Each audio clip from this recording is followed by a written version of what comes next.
High বন্ধু, আজ আমরা দুই বান্ধবী মিলে ঘুরতে বেরিয়েছিলাম। তো আমরা নেতাজি পার্কে যাবো বলে বেরিয়েছিলাম। এই মন্দিরটা নতুন হয়েছে, যারা চড়িয়ালে থাকে তারা সবাই জানে। আর এখানে এই সিটগুলো নতুন করে আবার রিকভারি হচ্ছে। তো আমরা দুই বান্ধবী মিলে যেতে যেতে একটু ওর নামে গসিপ করা শুরু করে দিয়েছিলাম। তো বিকজ গসিপ করাটা ইম্পর্টেন্ট, কারণ মেয়েরা সব থেকে বেশি গসিপ করে, আর মেয়েরা মেয়েদের সত্য হয়, এটা আমিও মানি।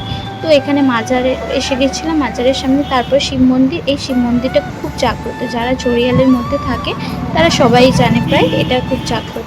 এই কুকুরটা আমাকে দেখে ছোটাছুটি শুরু করে দিয়েছে। ভাই আমি কি করেছি, আমাকে দেখে পালাচ্ছিস কেন? আমি এতটাও দেখতে খারাপ না ভাই। আর সেই বিষয়টা নিয়ে হাসাহাসি করা শুরু করে দিয়েছে। আর এই জায়গাটা হলো আগেকার মিল, এটা হলো কালীপুর মিল, অনেকদিন বন্ধ থাকার কারণে এরকম অবস্থা হয়েছে। তো তারপরে আমরা নেতাজি পার্কের রাস্তায় চলে আসি। আর এই জায়গাটাতে, সেই জায়গাটা খুব সুন্দর, কিন্তু এই জায়গাটায় অনেকে সুসাইড করেছে বলে এর নাম হচ্ছে সুসাইড পয়েন্ট। তো চলো আমরা চলেই এলাম প্রায় পার্কের সামনে। তো পার্কের সামনে এই মন্দিরটা পড়ে, এই মন্দিরটা খুব সুন্দর, কিন্তু এখানে পুজো আশ্রয় কিছু হয় না। চলো পার্কে চলে এসেছি। পার্কে এসে দোলায় বসে পড়েছে আর নিজে নিজে বকবক করছিলাম। ও আমাকে বলছিল, ভাই চুপ কর, তুই বেশি বকিস না। আমি বললাম না, আমি বকবো। তারপর আমি বললাম, তুই দোলায় চড়িস না, তুই মোটা, ভেঙে যেতে পারে দোলা। তারপর আমি একটু ক্যাতরানি মারছিলাম দাঁড়িয়ে দোলাতে, ক্যাতরানি মারতে মারতে ও বলছে, তুই বাচ্চা নাস, তুই এসব করিস না, লোক হাসবে। তারপর আমি এই পুচকে দুটোর সাথে একটু খেলা করছিলাম, এদেরকে আদর করছিলাম।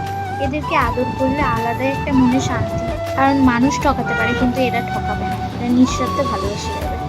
আদর করতে করতে গিয়ে দোলায় বসলাম, দোলায় চড়ছিলাম, দুজনে একটু বান্ধবী মিলে আবার গসিপ শুরু করে দিয়েছিলাম, কারণ এই গরমে অনেক কাপল এসে এখানে প্রেম করছে, সেই বিষয় নিয়ে একটু গসিপ করছিলাম। তারপরে আমরা দোলায় উঠে গেলাম, আমি ওকে বললাম, ভাই একটু দোলা দে। ও দোলা দিচ্ছে, লিটারালি আমি পড়ে যাবো। ভাগ্যবশত আমার ফোনটা পড়েনি, এটা আমার সৌভাগ্য।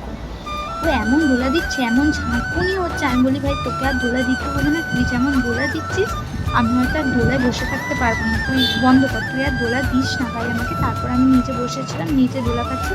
তারপর আমার চোখ পড়লো স্লিপটার দিকে, তো বারণ করলো, বললো এটা তোর জন্য নয়। আমি শুনবো কই, আমি তো চড়বই, চড়েই ছাড়বো। তারপর চড়তে গিয়ে আমার পায়ে লেগে গিয়েছিল, লেগে আমি ওখানেই শুরু করেছিলাম। তারপরে এই বাচ্চা, এই পুচকেগুলোদের সাথে আবার দেখা হলো।